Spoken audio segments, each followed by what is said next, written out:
परवा झालेल्या कोल्हापूर जिल्हा परिषदेच्या निवडणुकीमध्ये कोल्हापूरच्या जनतेने राष्ट्रवादी काँग्रेस पक्षाला घवघवीत यश दिल्याबद्दल आणि प्रथम क्रमांकावर पक्ष आणल्याबद्दल मी कोल्हापूरच्या जनतेचे मनपूर्वक आभार मानतो.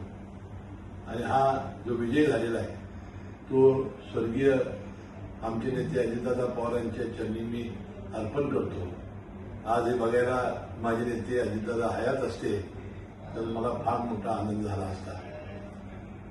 बंधू भगिनींनो, या निवडणुकीमध्ये कार्यकर्त्यांनी विशेषतः राष्ट्रवादी काँग्रेस पक्षाने मित्र पक्षाच्या प्रचंड मेहनत घेतली.